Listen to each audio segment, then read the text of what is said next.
Okay, so I want to introduce Kim, and Kim is from up north, northeast. She is not Canadian. She's had a couple of Canadian jobs, and she's from the U.S. But I'm going to let her share her story. She's a chef, and I will tell you that she was very unhappy when she came into the school as her kids dealing with the empty nest because she is a great mom and her kids were her everything, even though she worked and had a profession, very much like me.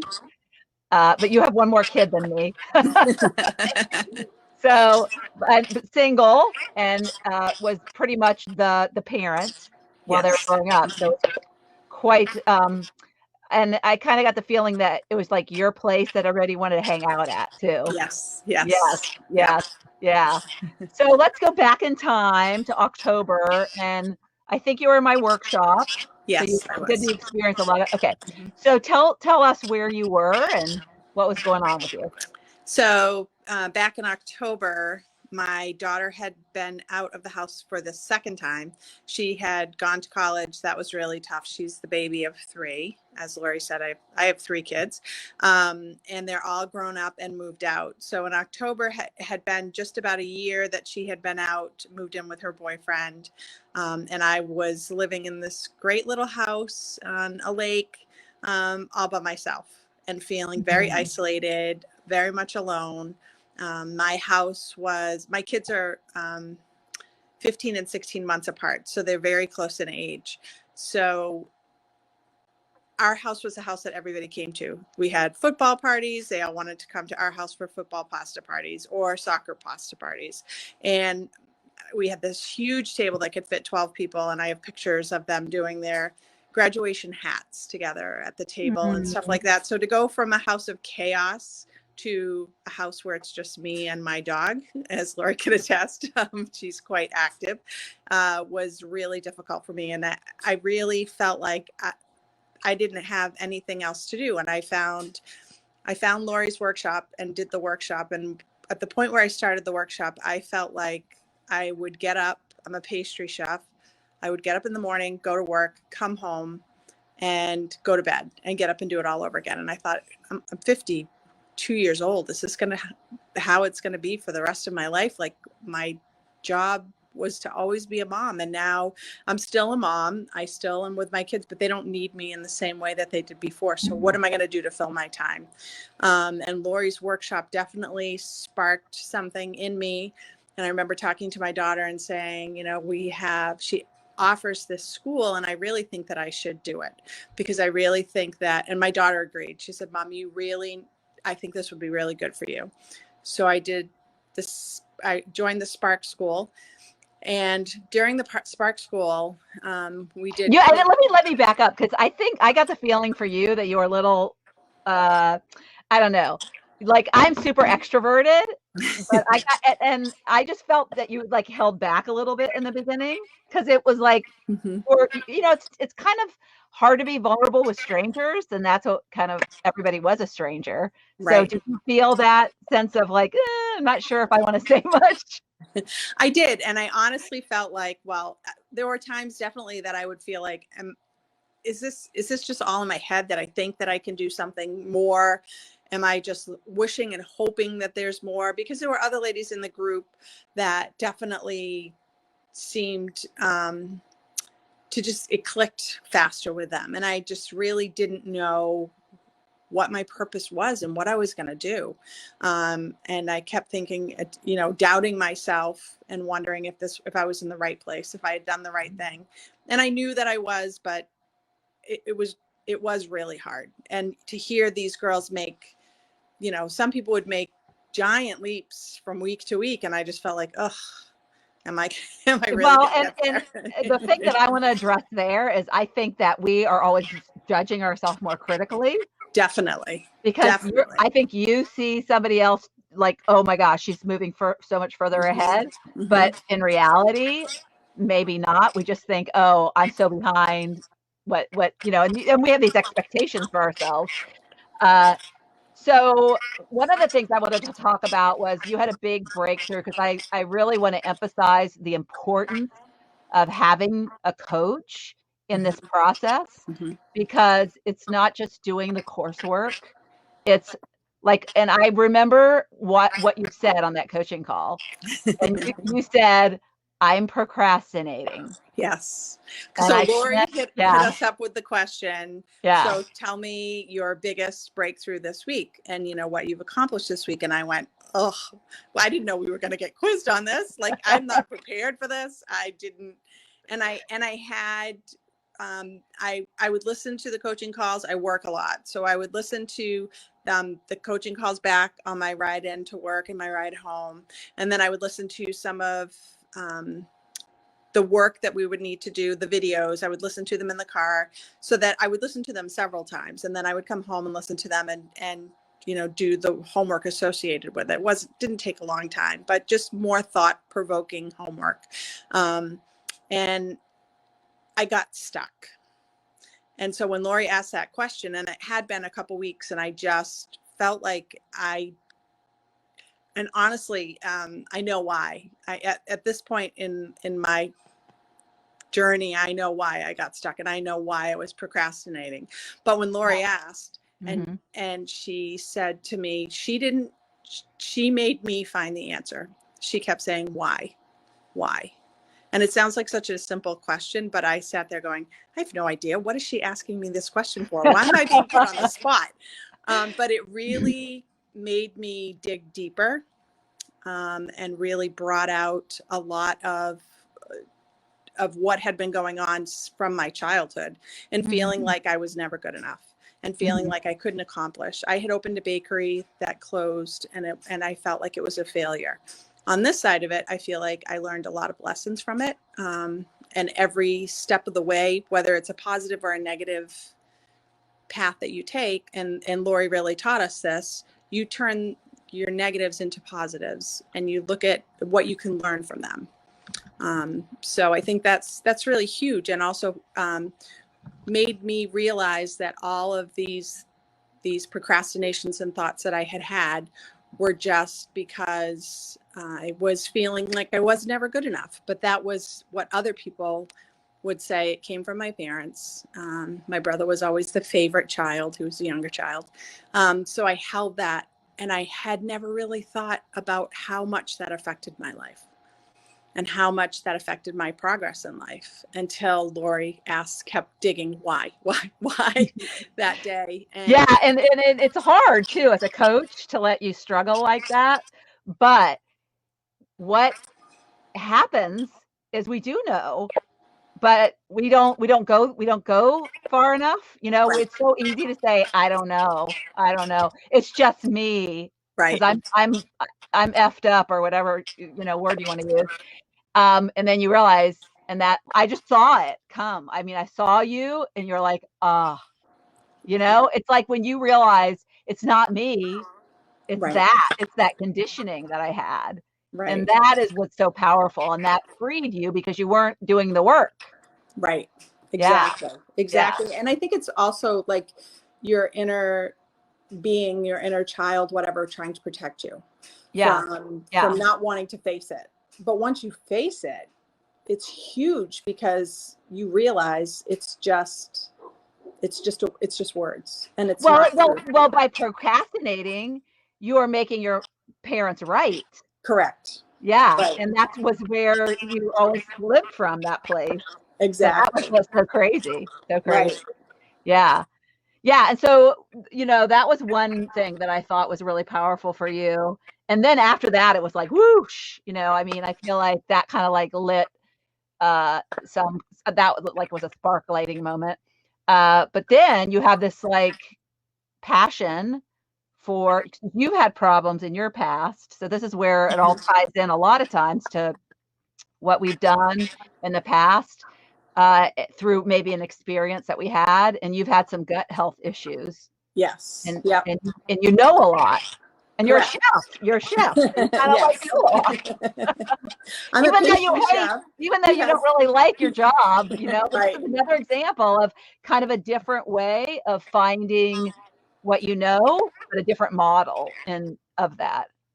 And Yeah. you may think like, I can't do this because it's going to require a lot of education, or I need to go back to school. Yes. But when you really start thinking about it, and just, even if you just talk to someone about it, be it a friend, someone you trust, even your kids, a spouse, Yeah. and you just start talking to them about it, and you realize how much you actually know. And it's because of all that I've been through. I feel like I know a lot. And it's funny because I think back now, and a lot of times when I go see doctors, I tell them, look, this is what we need to do. We need to do A, B, C, D, because I've experienced so much with my gut health. And fortunately, I have a doctor who really trusts that I'm going to listen to my body too, which is great.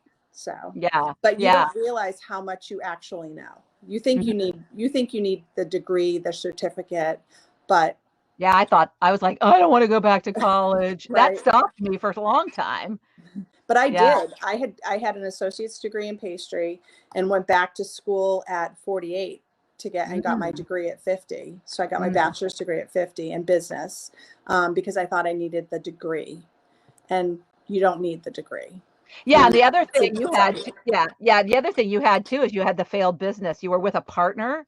Yes. So that was like I think that held you back because you thought, oh, I failed, when in fact you realized it wasn't your fault, Right. right? Exactly. Yeah, Exactly. It was, the economy went into a depression at that point, a recession. So, um, yeah, who's going to spend money on pastry when you're worried yeah, about, food in your house? Um, yeah, but it also taught me a lot. I learned yeah, a ton along the way. yeah. Yeah. So, and then I love the fact, and I think with Laura, we forgot to talk about this. I can't even remember, but so I introduced the bonus about the Friendly Foods workshop this Mhm. week. So, uh, you didn't start to do it till after Christmas because who wants to do Right. that over Christmas, right? Um, but I just love that you're getting great results too, and I love it too because like being a former health and fitness coach, I had no idea about it, and it worked so well for me. It changed everything for me, and that's why I did the workshop. Mhm. And it's just like learning that, and your results that you're getting are like just something else that you can help people with, which I love. Exactly. Yeah, Exactly. And I think yeah, it teaches you to trust your gut. yeah, Trust your gut yeah, and your instincts, yeah, and that you are right on, and your body knows, and yeah, and deep down, what the thing is that's going to light you up. You may think you don't know it right now, but you know it. It's in there. yeah. Just gotta dig You it got to out. Get the dig. get the hoe and the shovel. Um, so and so last time I checked, you had lost 15 pounds. Yes. So Yep. that's amazing. That's Yes. amazing. Yes. And learned things that are going to affect me negatively if I eat them. Um, Yeah, and yeah, and and like, also you have to be kind to yourself too, and know that I know that dairy and gluten don't do well with my body. mhm, So if I choose to go out to a friend's house and they make pasta, homemade pasta, that's fabulous, and I choose to eat it, then I know what's going to happen the next day, and I know yeah, like I need to be kinder to myself the next day and just kind of give my body a rest. yeah, Yeah. yeah. So I didn't even know about this, but I heard about it from a nutrition person. There is what is it? Hearts of Palm. It's called Palmini. Have you ever heard of Palmini? Yeah. Yes. Yep. Yeah. And I saw that on Shark Tank. The guy was actually on Oh, Shark Tank. Yeah. Yeah. wow. That's awesome. So That's so cool. that's a really good alternative to pasta. I never eat pasta anymore. I I only yeah. I only eat homemade. I have a few chef friends that will make homemade pasta, and then Okay. once in a while I'll splurge. But no, most of the time it's a veggie pasta or I do chicken pasta. zoodles. Yeah, I do zoodles. Yes. Yeah, Yep. yeah. Yep. Yeah. So anyways, that's good. So yeah, that's what you're going to do is you're teaching people about gut health. You're going to Yes. and yeah. And then we did the personality typing session, and so you actually got told in that you would make a good coach, right? I did. I Yeah. absolutely did. Yep. Yeah. Yep. And I also, it's going to come as a huge shock. I am very type A as a pastry chef. Most pastry chefs are type A. We have to follow the recipe to a T. And Alex told me that I need to be careful about trying to do it all myself and to allow others to help me. So again, not a shock, no surprise. Yeah, and you like structure. Yes. I remember that too. Yes. You don't like it like all loosey goosey. No. You like step by step. Yeah, that was really good too. I love that. Yes. Yes. Yeah. Which is good to know too. You know, if I wouldn't say I'm a control freak, but I do like to have a path lined out. Even if I have, I told the story to you, Lori, that when my kids were little, their dad would come pick them up sometimes for visits and other times not, and they'd get really upset. So I used to tell them we'd have a special surprise. So I'd always come up with alternatives in case the plan didn't work out. So I guess that's my way of controlling it. But but I do want to say something else about coaching too. And doing the group coaching, I found to be really beneficial, because when you're listening to other people, you may think that whatever the topic is, that, oh, I don't need to hear this, or this isn't going to really affect me or have anything to do with me. And it's amazing how much you can relate to things that other people bring out. So I think being in a coaching call with a group of people, even if you're not doing the one-on-one coaching, like I had just spoke about that Lori and I did in the group call, even if it's somebody else, there's so much that you pull out of it. And even afterwards, so many of the girls messaged me and said, you know, oh, I can totally relate to everything that you went through. And it's nice to know that somebody else is just like me. Yeah. You know? Yeah. And then I remember, because you had been procrastinating. Yes. So you immediately went and did the homework. Yes. Which were my affirmations. Yeah. Your pets. And then you put them in the Facebook group, and everybody was giving you feedback and like, oh, those are so good. And so that was a really good follow-up. And I loved how it created, I mean, like, no more procrastination. No. That zapped. Exactly. Yeah. Exactly. That was so good. And so I don't want to keep you, and I don't want to keep the people. So is there anything that you would say, like, looking back, like, I always think about the people that decide either to wait, or I'll do it myself, you know, or because there's so many people that have done this training that I see, gosh, in 90 days, what's possible for them. Actually, in 6 weeks, because the course itself is 6 weeks. Right. And then we do implementation on the latter part, which is a lot of coaching. And so, like, looking back, and plus when you started, it was like we were heading into the holidays. Right. And so what do you think about, like, people who think, oh, I'll just do it myself? I got a lot of good training in here. I think if I had decided to just do it myself, I wouldn't have had that breakthrough.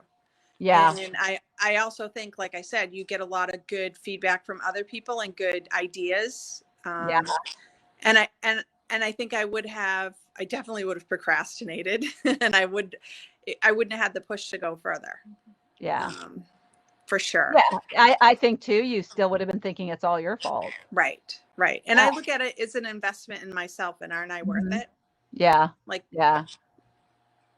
What does your daughter say now? The one who encouraged you to do it? Because a lot of times our family members are, no, you can't spend that money. She thought it was a great idea. She encouraged me. She has actually started to help me out by showing me how to do some Zoom calls, and helping me do some flyers, actually making flyers up for me, and to do like some testing out, giving me ideas. So she's definitely been a huge advocate for me, and big cheerleader. So it's great. Yeah, that's great. Yeah, because I mean, as parents, I love to use this, because I would do anything for my kids to be living their purpose. And it's in the reverse, right? We have to be that example for them, so they know what's possible. And so I feel like everything that I do, they're watching. My grandkids are watching. They're watching. And yeah. So for sure. And I also think too, at some point in their lives, they're going to be in the same place that we've been. So wouldn't it be nice for them to know that there's more to life? And you can still be a great parent. You can either my sons or my daughter, you can still be a great parent. And, you know, maybe they find that the jobs that they've had, they just get burnt out and they need to do something else. And it's not their true passion. So, yeah. I feel about that about one of my daughters right now. So we'll see what about to have a baby. So we'll see what happens. Like maybe during those months at home, she'll have an aha moment. Well, she's got a good role model for sure. Yeah. She can come work for me. That's There what you I'm go. going to work on. Yeah. So anyways, all right. Well, thank you so much. Thank you all for being here.